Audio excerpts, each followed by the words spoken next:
Newport Beach may seem like an odd stop on a City of San Diego campaign trail, but Councilmember Carl DeMaio made the detour recently for a fundraiser. Just where is all the campaign cash coming from, and why would out-of-towners want to support our local candidates and propositions?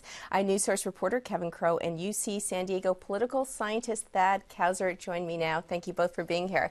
Kevin, I want to start off with big picture. Now, you looked at campaign contributions since January of 2011 up until the primary. Let's look at the two candidates for mayor that are still in the running. How much did they raise? Well, Councilman Carl DeMaio is way ahead in terms of fundraising. So he's raised about $1.8 million.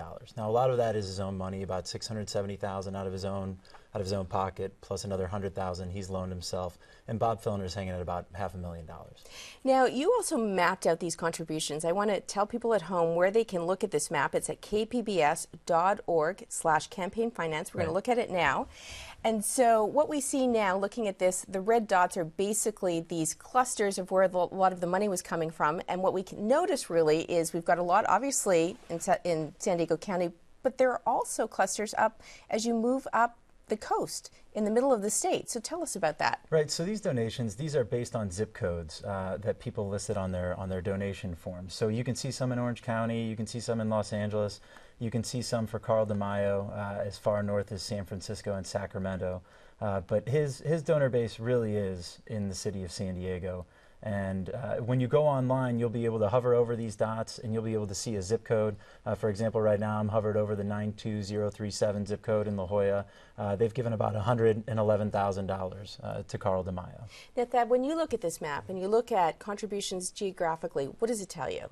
Well, this tells us that that's where the money is, right? When candidates campaign, they go where the votes are. When they raise money, they go where the money is. And for years and years, the biggest zip code donating both to Republicans and Democrats has been 90210, the famous Beverly Hills zip code. That's where the rich people are. There are rich Democrats, rich Republicans, and candidates flock there, just as you saw candidates flocking to La Jolla. Mitt Romney was there, not because he's going to win California's electoral votes, because that's where the money is. Why are people outside the city of San Diego, or even outside the county of San Diego, giving money to our candidates? Well, I think even though we're always looking at money as something that's going to have a quid pro quo, what does this person want out of city government? I think the way most people give money in politics is sort of like when we, buy a football jersey. We're fans, and these candidates who have national reputations, certainly with Congressman Filner, and they have fan clubs all around the country. They have people rooting for them, and they just like them.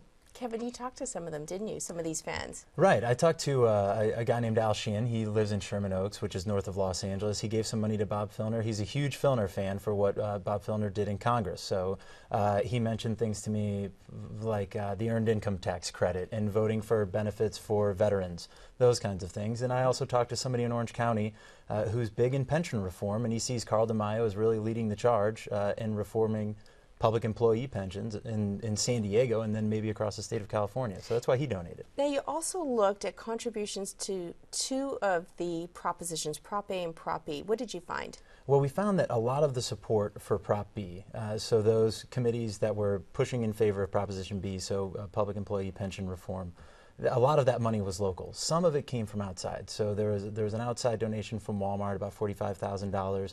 Now, they do business in the city, but they're based in Bentonville, Arkansas. Same thing with Allied Waste. They donated $15 grand. But for the opponents of the propositions, a lot of it came from labor unions based and labor organizations based in Sacramento and Washington, D.C. Now, Thad, how unusual is it for a company not based in this city to contribute money, say, to Prop Bs, a company like Walmart?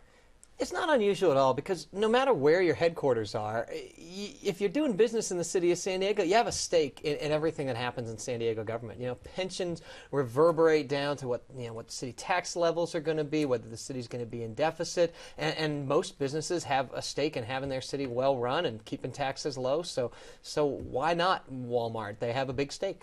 What about at least the illusion or the appearance that if a company like Walmart contributes money to a campaign, and we know this already, there are a lot of questions being asked in terms of the timing of their contribution.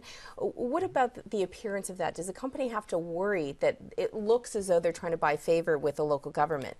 I think companies always have to worry about that. Anytime you do the very public act that can be discovered by enterprising journalists of making a contribution, you're going to win some friends and you're going to make some enemies. And companies that want to have a broad appeal, they don't want to pick a political side. They're sort of like Michael Jordan, right? The guy never takes a side on an issue because he wants to have that national fan base. And companies are reticent to get too involved in partisan campaigns. Initiatives a little bit different, but they often don't want to pick a side. Okay, Kevin, remind us where people can go to take a look at this map. They can look at their own zip code, see who gave, how much was given. You can go to kpbs.org/campaign finance. Great. Thank you both so much for being here. Thank you. Thanks.